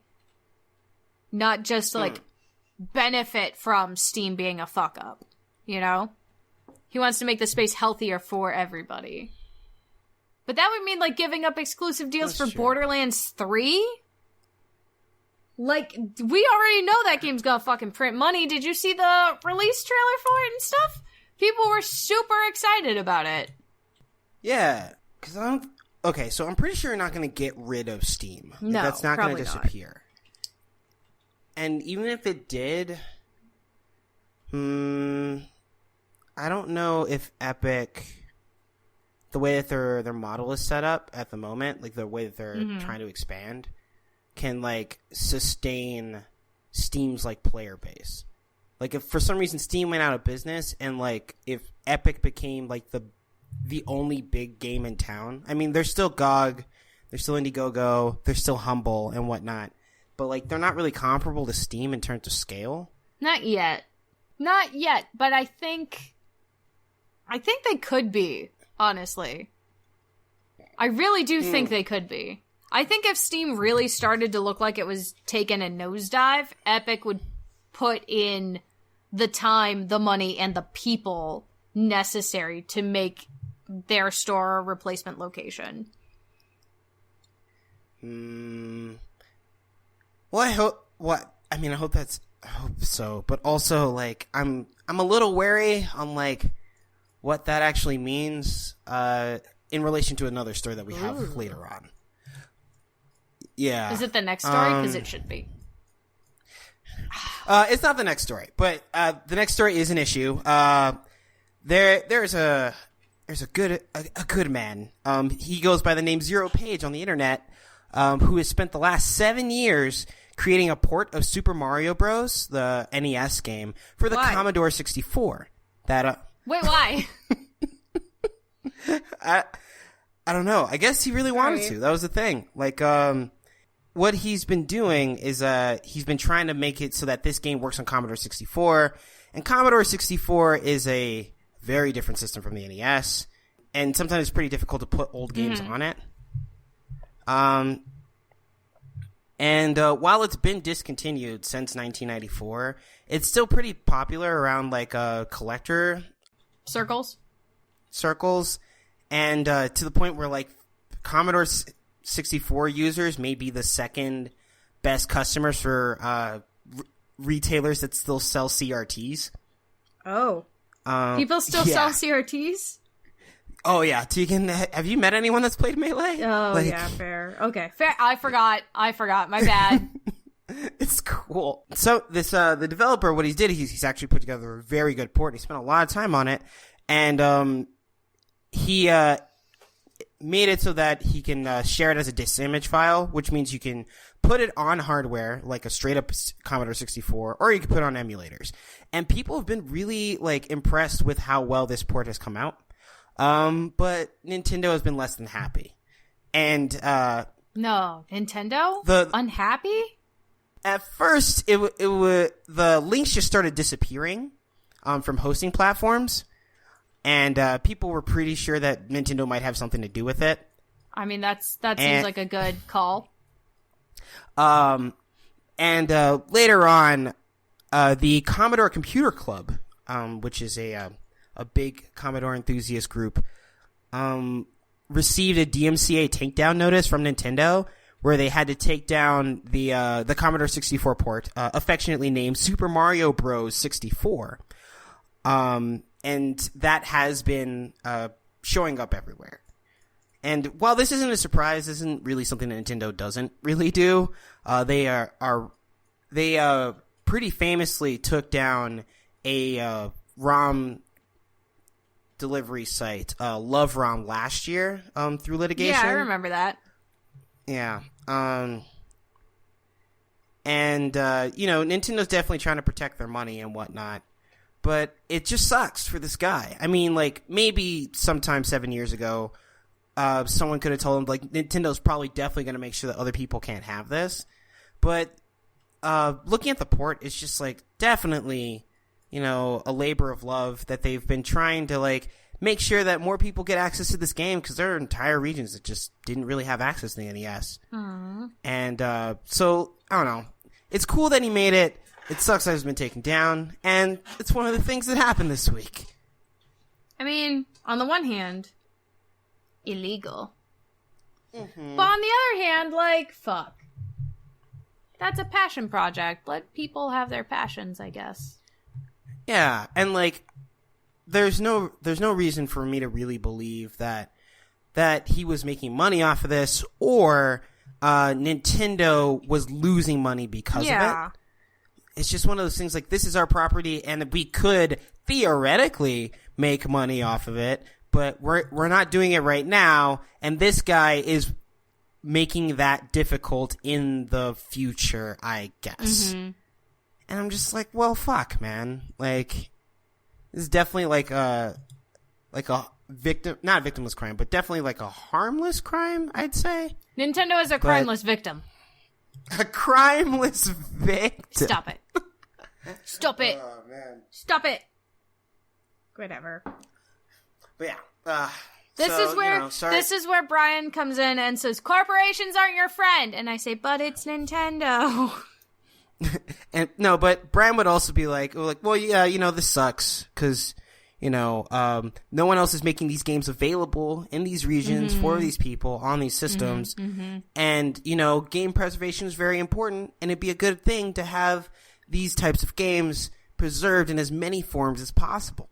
And, Nintendo getting in the way of that, while is par for the course, still isn't great. Really what they should be doing, I feel like. If I was if I was Bob Nintendo Bowser, I would be hiring these people and purchasing their ROMs, like, for money, like getting exclusive rights to them and stuff, and using those as preservation. And be like, this was preserved by so-and-so for this system, whatever, So, that would be a good thing to do, but also, there's one thing that we have to remember, is that major large corporations, including Nintendo, but also Sony, and most recently Capcom, have been taking, other people's emulators, like, apropos of nothing, and just, running them on systems. Yeah, that's bullshit. Yeah. Buy that shit. And they're not paying these Be like, hey, yeah, I see you used our thing. I would like to purchase your emulator for these games, please. And in return, I won't fucking sue your ass. Yeah. And they just be like okay. I think, like, I half expect, not fully expect, but definitely half expect, like, Nintendo to somehow pursue the ROMs that were lost on Love ROMs. Hell, they might have just had some intern just download a bunch of ROMs and just keep them on Nintendo server somewhere, just to be, like, put on some other device some point in the future, where they're, like, keeping their own archive. Imagine, your entire job at Nintendo is finding pirated ROMs of their games and downloading them. Yeah, right? Your computer is fucking sealed against the world because it's got 9,000 viruses on it. It's a small price to pay. You've downloaded a virus that accidentally 6 other viruses against each other. It's just a virus fight club. It's a virus battle royale. You know who they need to call. Epic Games? Dr. Mario. Oh, Dr. Mario, yes, you're correct. How could I be so stupid as to forget our premier medical technical technician? Oh, man. How did that guy get a medical degree? He was a plumber. Whatever. He had to get a medical degree in order to marry a princess. Come on. They're not even married! Yet. Whatever. That's Peach's decision. It's fine. Yeah. They're saving that. I can feel that. Yeah, when they're ready to retire Mario and Peach, though, they'll do that. When they're ready to retire their fucking mascot character, wait a minute. No, like, once they retire Mario and Peach, like, they'll buy a farm together, and then they'll just be side characters in the next Story of Seasons game. Yeah! Oh my god, that'd be so cute! You get the Story of Seasons DLC, and it's, and that's the only way you can get the new people, the, like, bakery shop to open up, and the bakery shop is run by Peach, with her loving husband Mario, who, like, takes care of cows and tends, like wheat in the back, so that she can have the freshest ingredients. He just always has a wheat stalk in his mouth. Oh my god, that'd be so cute. Oh, that'd be great. People call him for, like, their, like, his friendship stuff is all, like, you, like, get enough friend points, and then, like, you see him, like, fixing something in other people's houses, and all of it's leading up to the one time you get to see him actually do some plumbing. And his favorite like gift item is just like mushrooms. Yes! So like you're just like best friends in the fall. Oh my god, yes. This is canonically accurate. I don't care. Nintendo, you know how to find us. Give us a call. We're right Send us here. an email. We're right here. Please. impossiblecoin@gmail.com. I'll sell you these I can't believe I did that ideas. out loud. I'll sell you these ideas on the like really freaking cheap. Tegan, don't do that. I just want my name like and like official title as idea generator and like maybe a tour where I get to take a picture in the CEO chair. Oh my god, Tegan, make sure they pay you. Whatever. Tegan, what's the next That story? would be money. Oof. Anyway, so like you know Supercell, right? I do. The guys who do like Clash of Clans. Yeah. Well, let me tell you what. When you assigned me the beat on this one, I immediately got really excited because I thought you meant Supercell, the people who write songs for Hatsune Miku. Oh, I was immensely disappointed, but it's okay. I got over that really quick because Supercell's partnered with NPO and Internet Matters to promote child safety and gaming, which you definitely know is a thing I am passionate about. I believe like a week ago, I had a whole rant about it. Maybe 2 weeks ago. It was a couple Time weeks is a ago. construct. Nothing matters. But Internet Matters is, you know, a London I'm gonna do that one again. Sure. Internet Matters is a London-based and non-profit organization. You know, that's what the N in NPO stands for. And they've published survey-based research studies on children's gaming and parents' opinions about them. And basically, when they team up with Supercell, what they're going to do is teach parents about gaming safety and help address some of the concerns that parents have around gaming. So that kids can stay safe and parents can be frickin' informed. Wow. I'm actually really interested in this because, so Internet Matters, for the most part, I feel like their heart is in the right place, but they haven't been super effective, and I think it's because they don't have the tools to put together, like, evidence-based, like, information. Right. Like, they haven't been, but Supercell has to have so much data.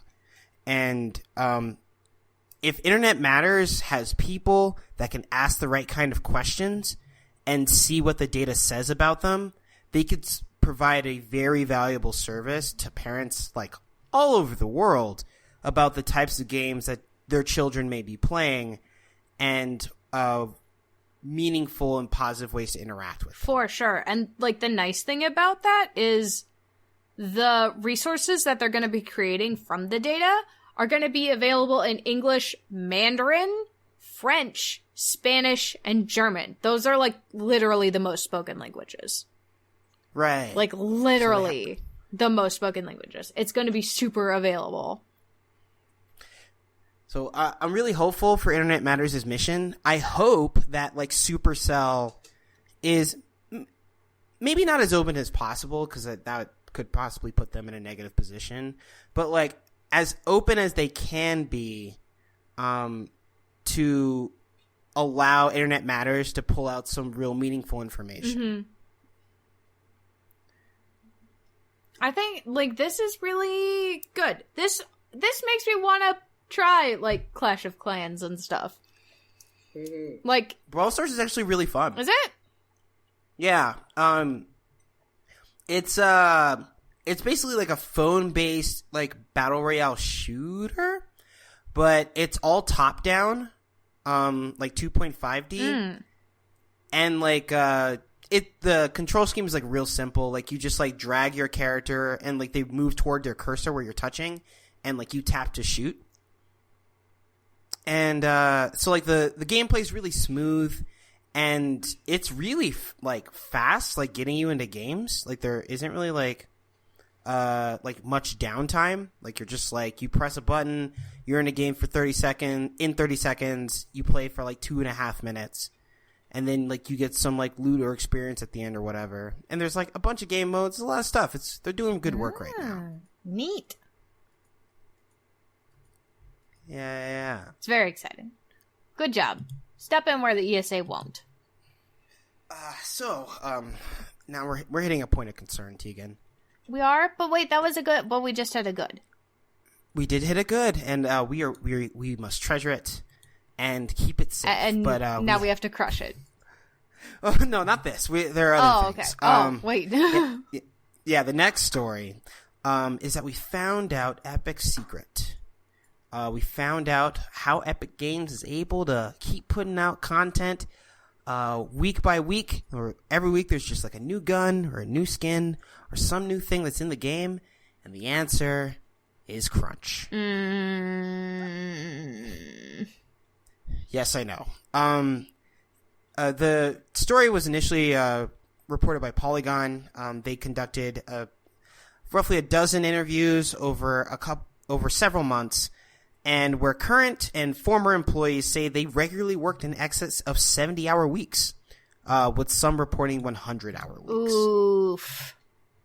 Yeah. Oof. And devs, they are being well compensated. So there's that. They're not getting paid overtime, which probably should be happening.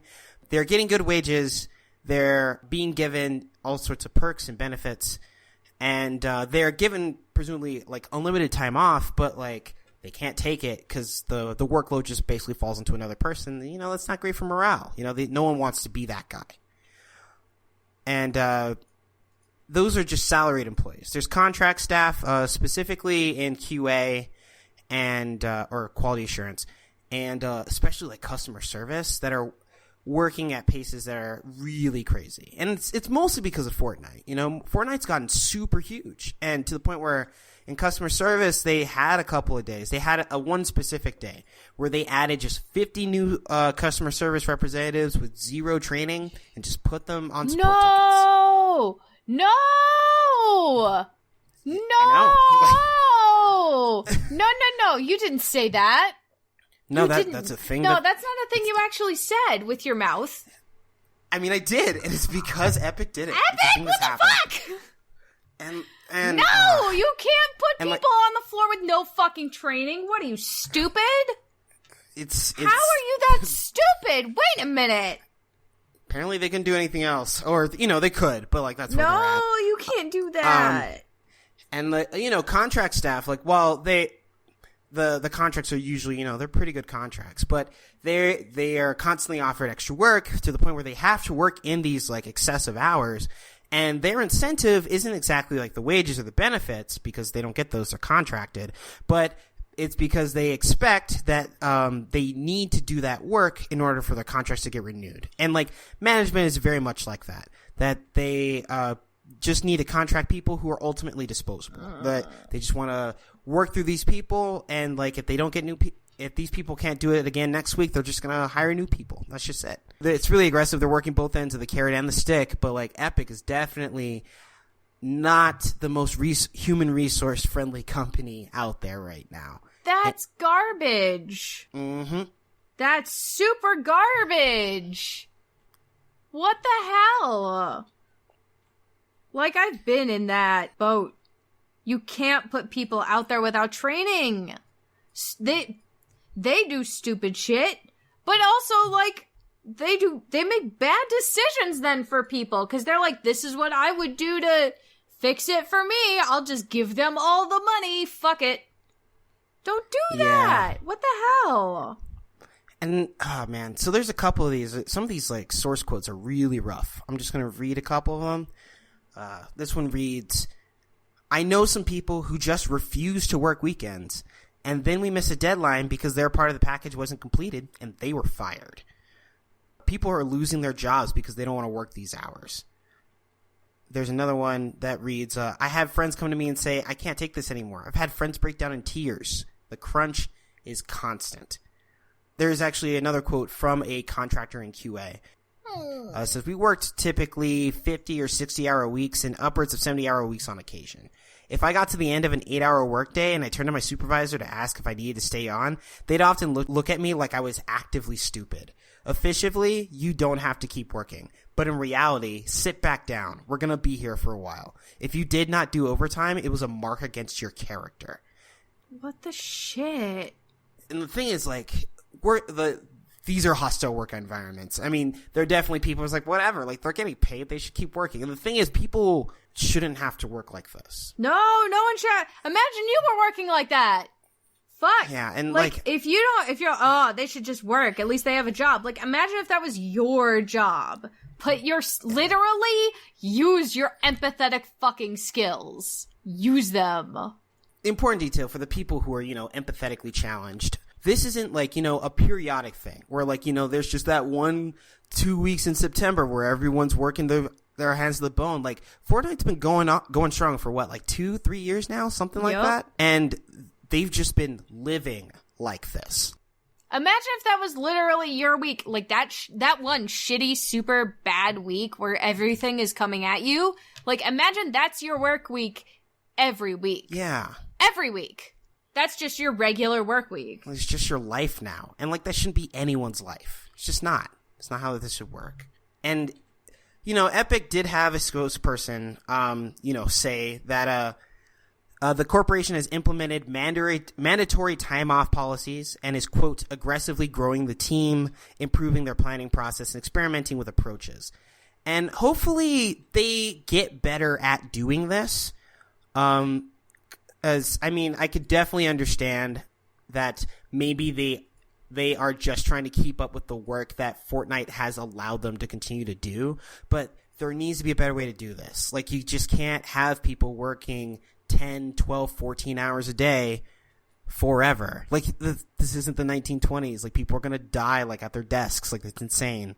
Respawn is an interesting counterpoint to this. They're not in open competition with Epic, but they did put out Apex Legends, which is another battle royale game, and their CEO has basically said that they don't feel a need to compete at that level. That when people come up to them and they say, hey, why don't you update every week, like Fortnite does that, and who the fuck would want to update every week? Jesus! And their CEO is more along the lines of, well, we never built the game to work that way.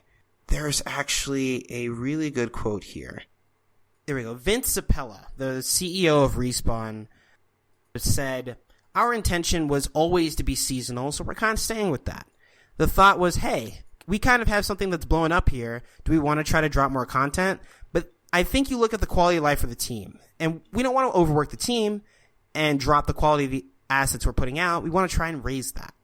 Yeah. All the resources on the team are focused at getting this game in a better position so it plays well. So we have enough content so the seasons are better. And that's pretty much it, And it's not laissez-faire. Like, it's not like they're just deciding to do less work. They're taking active steps, making real decisions to prioritize their people, their developers, the people who make any of this possible, over, the bottom line. Like, maybe they don't make as much money in microtransactions, Maybe they didn't sell enough Tomato Head, like, skins this week, but, like, Apex Legends isn't going anywhere.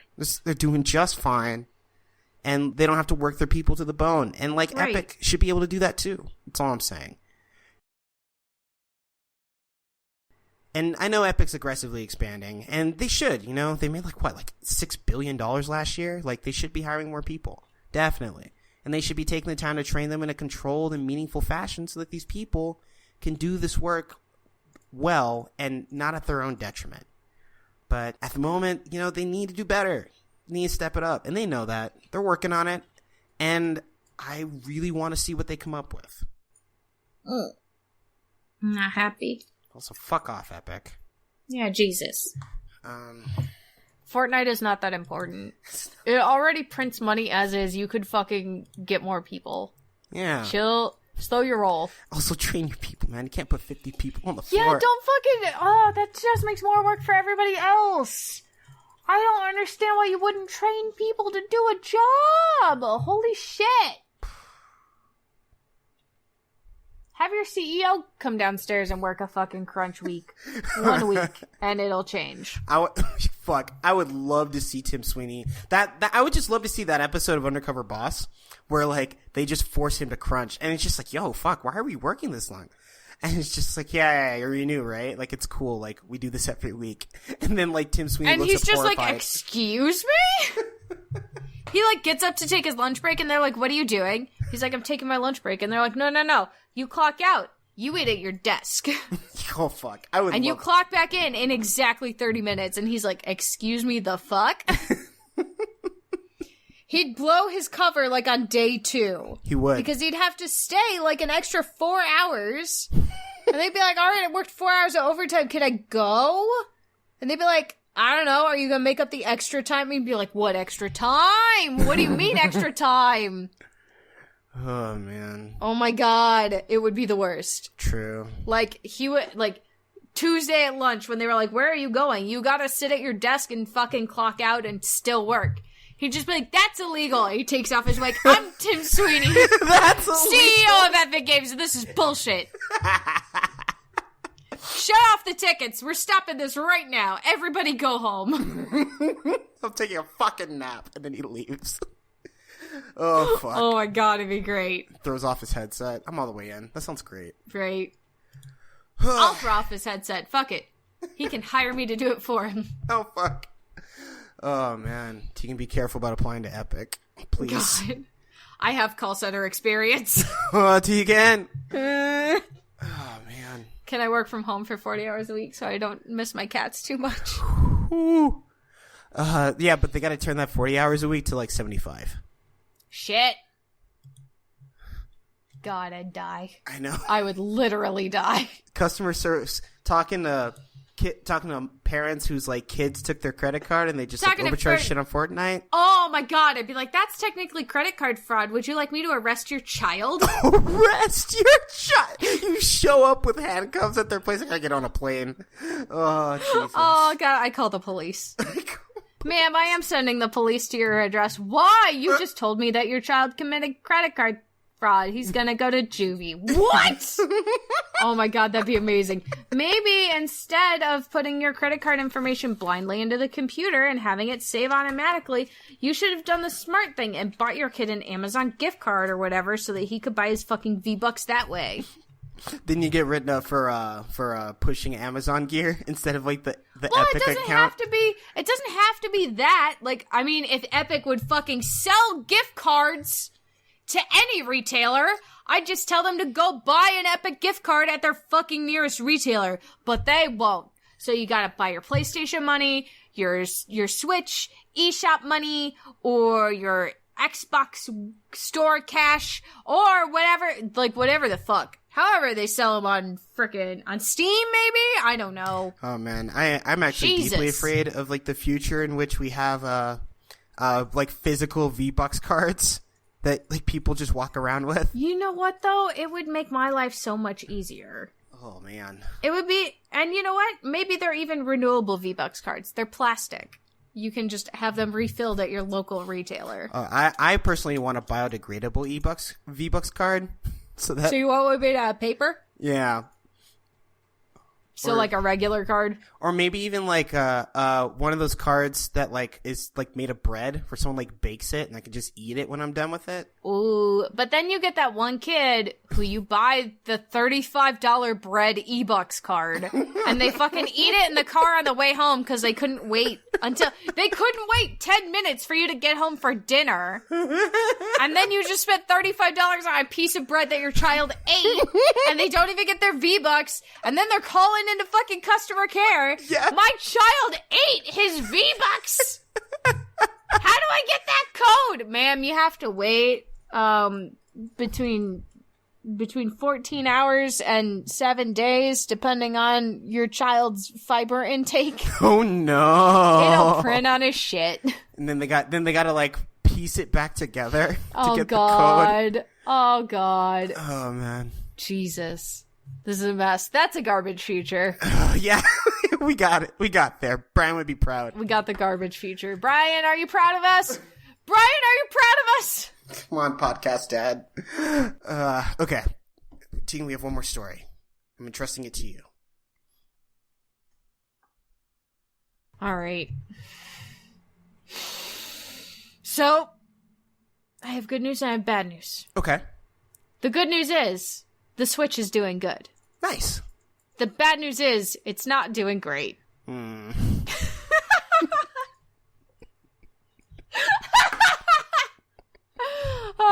I mean, like, so far, we're at almost 35 million in lifetime sales. There are like so many Switch units out there. I can't almost even visualize 17 million units. Huh? I can't even visualize 35 million Switches. Yeah, right? But like this year, they're just missing, or last year, I guess, at the end of whatever, fucking fiscal year ends in March and it's fucking confusing. Yeah. Fuck that shit. At the end of that, they sold 17 million units, which is, like 3 million units less than what they wanted to sell. Because they revised their target to 20 million. But digital sales have rose by 95.4% year over year. That sounds about right. Like, which the Switch is like a really good, like, digital billion device. dollars. Yeah, it's good. And then, like, their online sales, their IP online mobile stuff rose 17%. So that's good.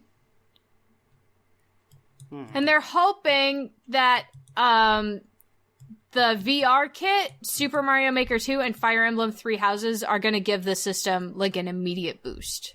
Well, definitely buying 3 houses. 100%. Yeah.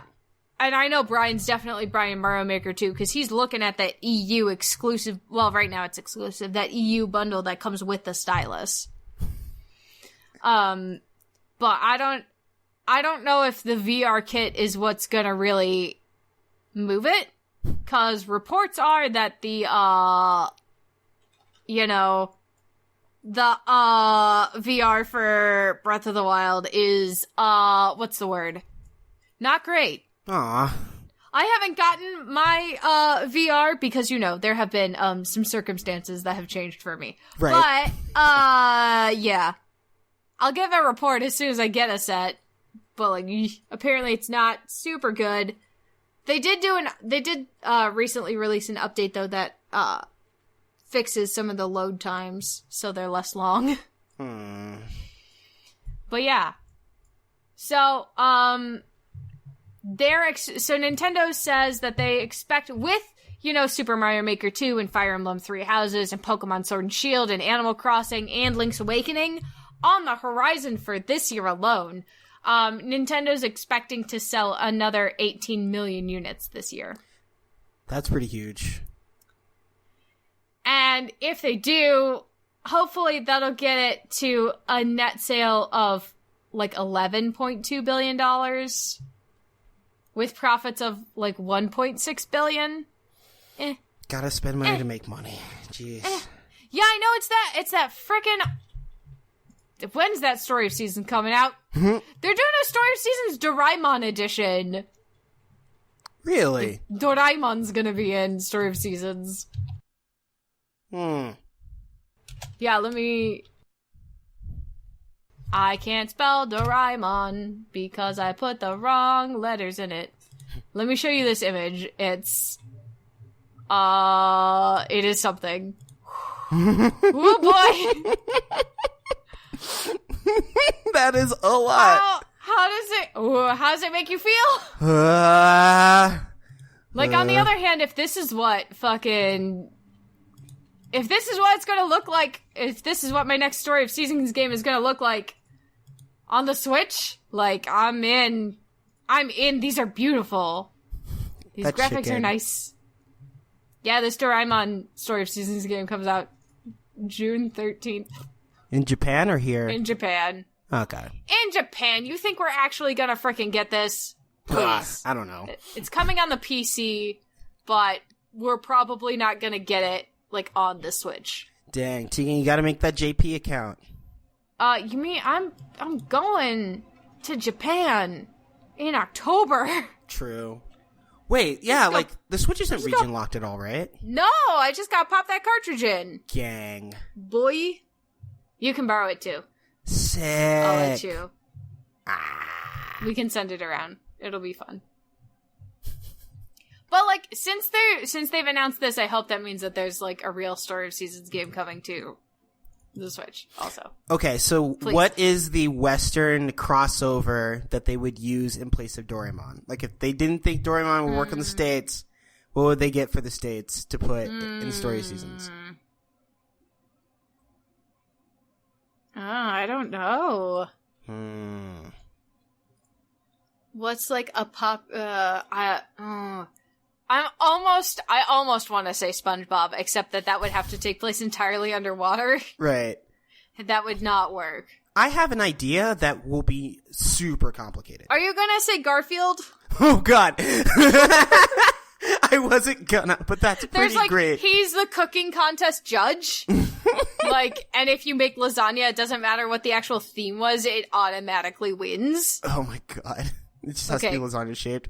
No, yes. But my idea is if they did like Pokemon X, story of seasons, in which like you're a Pokemon, it's a farming simulator in the Pokemon world. Oh, okay. Yeah. Wait, does this mean you're raising like Miltank? Well, yeah, like you'd be raising like Miltank, and I guess you would be like growing Pokemon.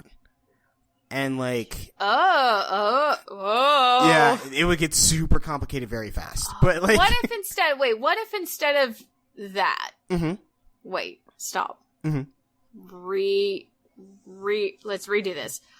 Instead of raising like crops like you would a regular farm, and like eating Pokemon eggs, I guess. Oh God. Jesus, wow, I don't want to think about that. Yeah, that's scary. There are actual babies in there. Unless maybe the ones that ditto, maybe you can get a ditto and like nothing will happen. I don't know. What if instead you're raising starter Pokemon for kids? Ooh, so like to ship to Professor Oaks and stuff? So you'd be kind of like a breeder. Like you'd be what Brock wanted to be. Yeah.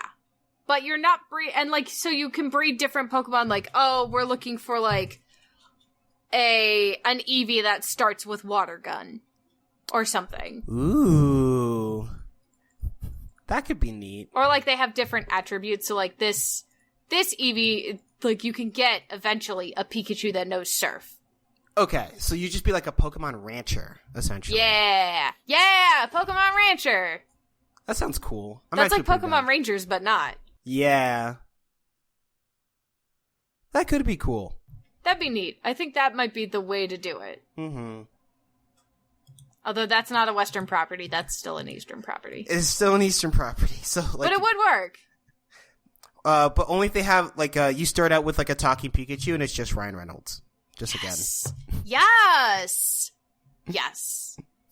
Canonically accurate. This is great. Sounds like instead of a Harvest Goddess, you have a Nurse Joy. I'm down.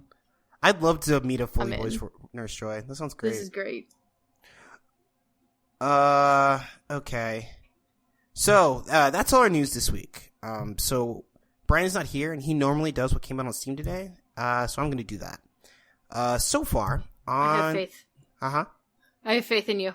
Thank you. I'm afraid. Okay. Did we ever find out if we did it right last time? It was more like we didn't do it right, but he didn't tell us how.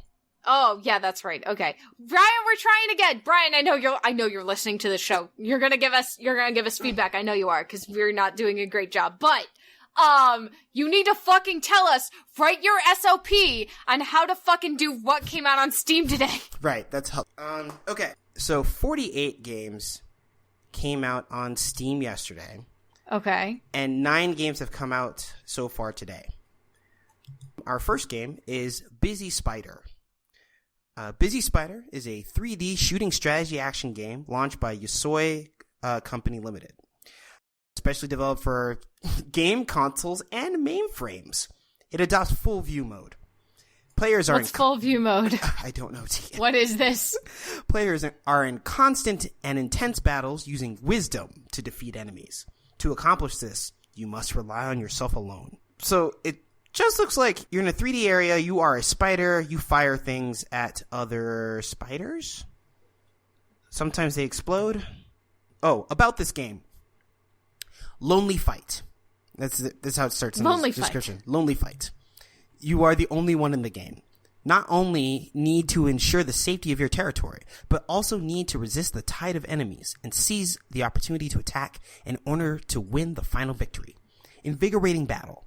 3D omnidirectional viewing angle, immersive gaming experience, Unleash true self in a drastic battle. Wisdom and courage in. No, sorry. It's smashed together, but wisdom and courage I think is the thing they want to top with. In the fierce battle, use the terrain, use the tactics, hide yourself in the jungle, defeat the enemy, and win the fruits of victory. The game looks okay. Like, it doesn't look awful. The movement looks pretty clean, but like the gameplay doesn't look that great. Its UI is forgettable. You walk around, you're a spider, you shoot stuff. All right. Next, we have Life Source, Episode 1. It's made in Unity. The description reads, an evil wizard poisoned the water. A young girl named Kate will have a great adventure. Alone, she must deal with monsters, defeat the villain, and clean the infected waters. Yeah, this is definitely an asset flip, and it's just like a platformer. Yeah, again, about this game, there are actually bonus lines. Along the way, you need to go through traps, find the keys to the lock. Along the way, clearing a crowd of monsters, having in arms only a magic staff. The goal of the player is to collect all the crystals, open the doors, bypass the traps, and kill the main villain. Having in arms only. Yeah, having in arms only a magic staff. Having in arms only a magic staff. Yeah, this is definitely a game that they just kind of threw up here. It's episode 1, which means I assume they hope to expand in the future. No, thank you. 1 is enough, thanks. Yeah. The third game is Arsonist. Arsonist is a frantic first-person puzzler where you quickly plan your way through your city while being chased by a trail of fire. So like you're a first-person kind of free-running thing. I'm not setting shit on fire? Wait, I'm not setting shit on fire. No, you're just running from the fire, but like Why? The fire itself... I am the arsonist. Why do I run? It looks pretty cinematic. Well, I mean, you just don't want to burn to death. Fuck it. I set the fire. I may as well die in it. Oh, wait, hold on. This is a review. Where is it? About this game. There we go. A logic game where you attempt to figure out the best routes to take as the trail of fire burns everything in your wake. And, in parentheses, and you, if you're not careful. You step in the shoes of a hit-and-run arsonist. Excuse me, you are an arsonist. With a fuel tank on your back that constantly drops gasoline as you walk. A trail of fire follows the gasoline and burns everything in its wake, including you. This means you need to move fast and plan your route through buildings to optimize your pyro antics and avoid getting flame-grilled yourself. My pyro antics? Yeah. This looks real cheesy, but, like, the concept actually looks pretty neat. It's just, like... There's no way it's done. It's made by Evil Corporation Games. This looks like a really neat idea, but it's... Poorly executed? Poorly executed. It's not done Try yet. again! Gotta put it back in the oven. Next we have is Soul Valley. Soul Valley is a survival, text reading, treasure hunting, story-rich walking simulator game. I don't play games to read. There's above the about this game, there's actually a screenshot where it gives you 3 of your potential options, which are boil water, make fire, save game. Don't you gotta make fire to boil water? I'm pretty sure, yeah. Maybe the game lets you skip that. I don't know. If we wait. Cook, save game. What if I don't hit save game and it just burns the other options? That would be really fun. That okay. Your character, Abigail, comes this valley after her mother gives her a photograph of this place before she dies. She wants you to find something piece by piece. With each piece, you solve puzzles and find out the truth about your father. Main gameplay is focused on treasure hunting. You try to find the pieces from the maps your mother left in the valley. Every map leads you to a piece of a puzzle and a note from your mother. Another part of the gameplay is survival. Try not to starve or die from thirst. You loot wood pieces to light a fire. You boil your water. You scavenge abandoned sheds for food or eat local flora. I guess. Yeah. It actually looks kind of pretty. And I'm assuming they really want to milk something out of this story.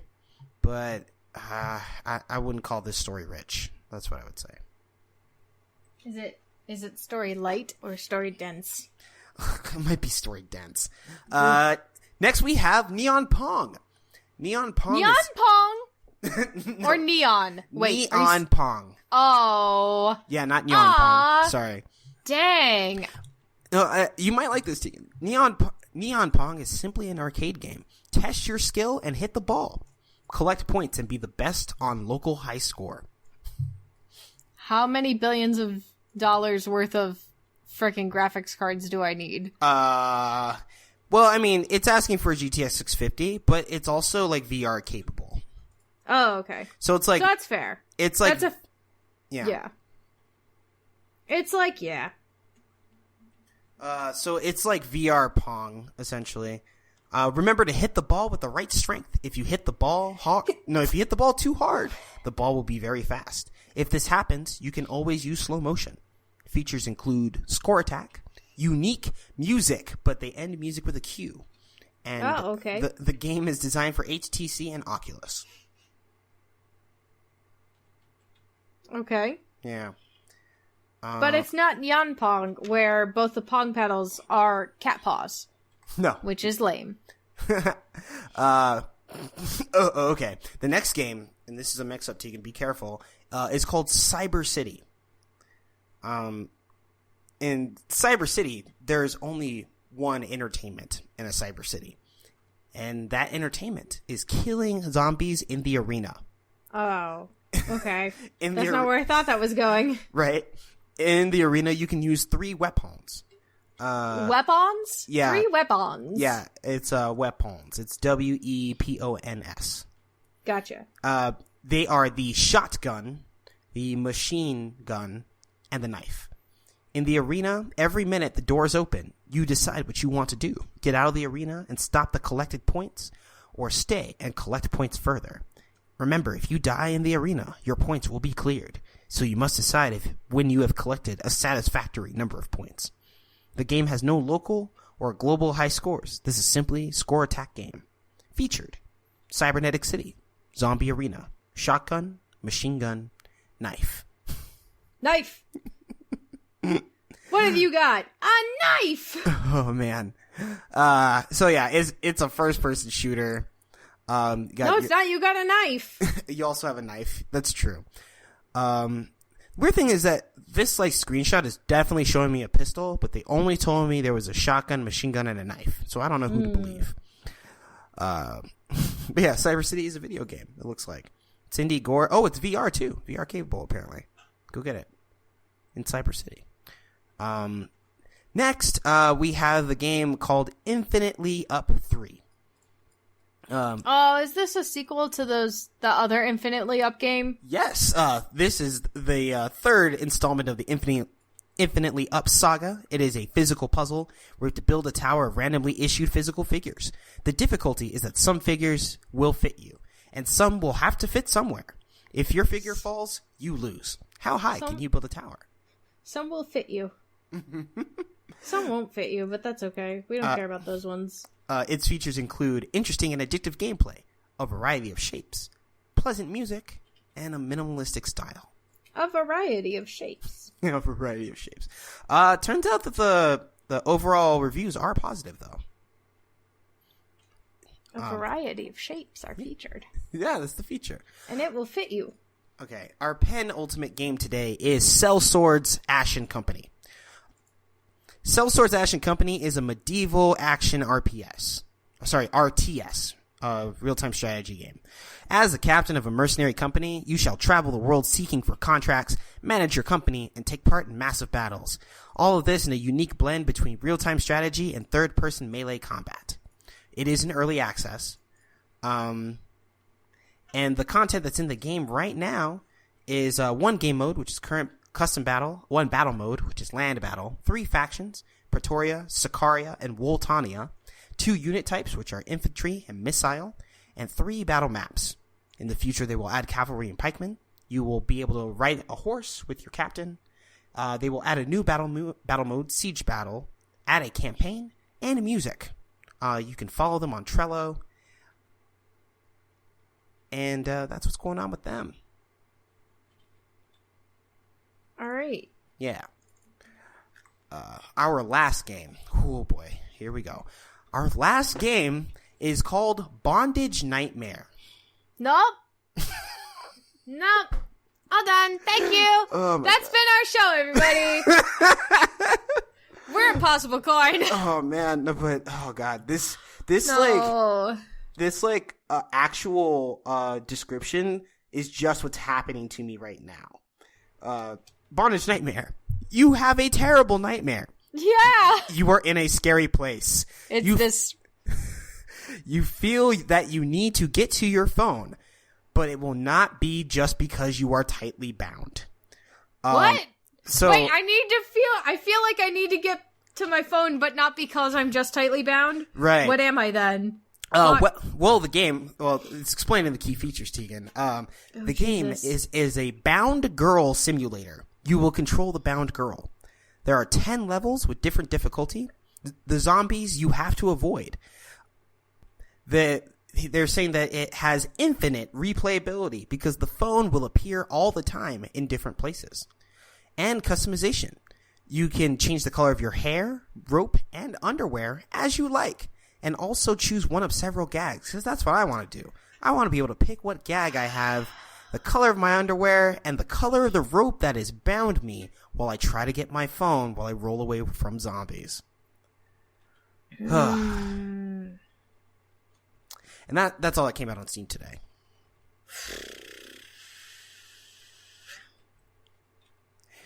All right, Tegan.